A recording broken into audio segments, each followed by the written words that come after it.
मित्रों, महाभारत युद्ध में श्री कृष्ण की एक अहम भूमिका रही है।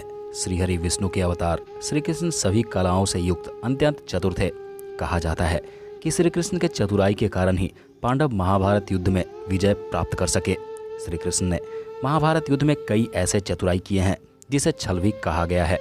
तो आइए आज के वीडियो में हम जानते हैं कि महाभारत युद्ध में श्री कृष्ण के द्वारा किए गए कुछ ऐसे छल के बारे में जो अगर नहीं किया जाता तो महाभारत युद्ध को जीतना पांडवों के बस की बात नहीं थी।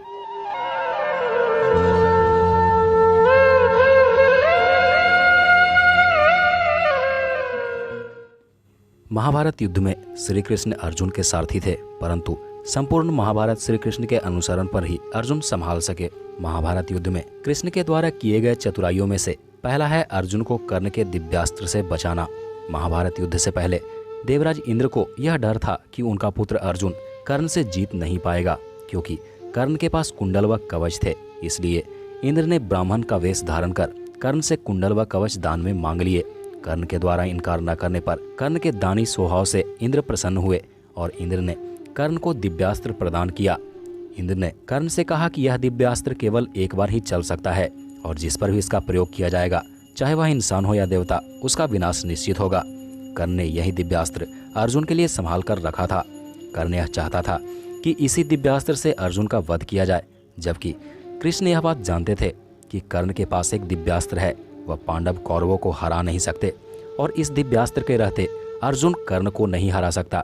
इसलिए महाभारत युद्ध में भीम के विशालकाय पुत्र घटोत्कच को लेकर आए। घटोत्कच के आते ही कौरवों की सेना में हाहाकार मच गई। कोई भी योद्धा घटोत्कच का सामना नहीं कर पा रहा था। तब दुर्योधन के कहने पर कर्ण ने इंद्र के दिव्यास्त्र का प्रयोग कर डाला, जिससे घटोत्कच का तो वीरगति को प्राप्त हुआ, साथ ही साथ कृष्ण के चतुराई के कारण उस दिव्यास्त्र का भी प्रयोग हो गया और उस दिव्यास्त्र से अर्जुन को कृष्ण ने बचा लिए। उसी प्रकार जो कृष्ण की दूसरी चतुराई थी वो थी दुर्योधन को संपूर्ण शरीर लोहे का ना बन पाना। महाभारत युद्ध के समय गांधारी ने अपने पुत्र दुर्योधन को पूरी तरह नग्न अवस्था में बुलवाया था। माता की आज्ञा के पालन करने के लिए दुर्योधन भी नग्न अवस्था में ही अपने माता के पास जा रहा था। तब कृष्ण दुर्योधन को देखकर हंसने लगे। कृष्ण ने दुर्योधन से कहा कि इस अवस्था में माता के सामने जाओगे तो तुम्हें शर्म नहीं आएगी। ये सुनकर दुर्योधन ने अपने पेट के नीचे जांघ वाले हिस्से पे केले के पत्ता लपेट लिया और इसी अवस्था में गांधारी के पास पहुंच गया। गांधारी ने अपनी आंखों पर से पट्टी खोलकर दुर्योधन के शरीर पर दिव्य दृष्टि डाली, जिसके प्रभाव से दुर्योधन के जांघ के अलावा शरीर का संपूर्ण अंग लोहे के समान हो गया। अगर संपूर्ण शरीर लोहे का हो जाता तो दुर्योधन को कोई पराजित नहीं कर पाता, लेकिन कृष्ण की चतुराई के कारण ही दुर्योधन के कुछ अंग समान रह गया और फिर उसी हिस्से पर प्रहार करके दुर्योधन को मृत्यु का घाट उतारा गया। कृष्ण की जो तीसरी चतुराई थी वो थी दुर्योधन के जांघ पर प्रहार करने के लिए भीम को उकसाना। जब महाभारत युद्ध में भीम और दुर्योधन का आमना सामना हुआ था, तब भीम दुर्योधन को किसी प्रकार पराजित नहीं कर पा रहा था, क्योंकि दुर्योधन का शरीर लोहे का बन चुका था और भीम के गदा के प्रहारों का दुर्योधन पर कोई असर नहीं हो पा रहा था। यह देखकर कृष्ण ने दुर्योधन के जांघ पर प्रहार करने के लिए भीम को उकसाया, जिसके बाद भीम ने दुर्योधन के जांघ पर प्रहार किया, जिससे दुर्योधन घायल हो गया, क्योंकि केवल जांघ ही थी जो लोहे का नहीं बन पाया था। गदा युद्ध का एक नियम यह भी था कि एक योद्धा एक दूसरे को सिर्फ कमर के ऊपर ही प्रहार कर सकते हैं, लेकिन कृष्ण के उकसाने पर भीम ने दुर्योधन के कमर के नीचे जांघ पर गदा से प्रहार किया, जिससे श्री कृष्ण के भाई बलराम श्री कृष्ण पर क्रोधित भी हुए थे और इस प्रकार कृष्ण के चतुराई के कारण दुर्योधन को परास्त किया गया था। श्री कृष्ण के चौथी चतुराई के कारण ही जयद्रथ आया था अर्जुन के सामने। महाभारत युद्ध में जयद्रथ के कारण अकेला अभिमन्यु चक्रव्यूह में फंस गया था और दुर्योधन आदि योद्धाओं ने एक साथ मिलकर उसे मौत का घाट उतारा था। तब ये बात अर्जुन को पता चली थी तो उसने प्रतिज्ञा ली थी कि अगले दिन सूर्यास्त से पहले जयद्रथ का वध करूंगा और यदि ऐसा नहीं हुआ तो स्वयं अग्नि समाधि ले लूंगा। इस प्रतिज्ञा के बाद अगले दिन पूरी कौरवों की सेना जयद्रथ के रक्षा के लिए तैनात कर दिए गए थे, क्योंकि सभी यह जानते थे कि किसी भी प्रकार जयद्रथ को सूर्यास्त्र से पहले बचा लिया गया तो अर्जुन खुद ही अपने प्राणों का अंत कर लेगा। अर्जुन के बिना कौरव आसानी से पांडवों को हरा सकते थे।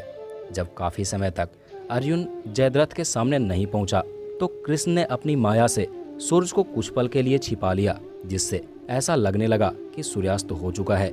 और यह सोचकर जयद्रथ खुद ही अर्जुन के सामने आ गया और ठहाके लगाने लगा।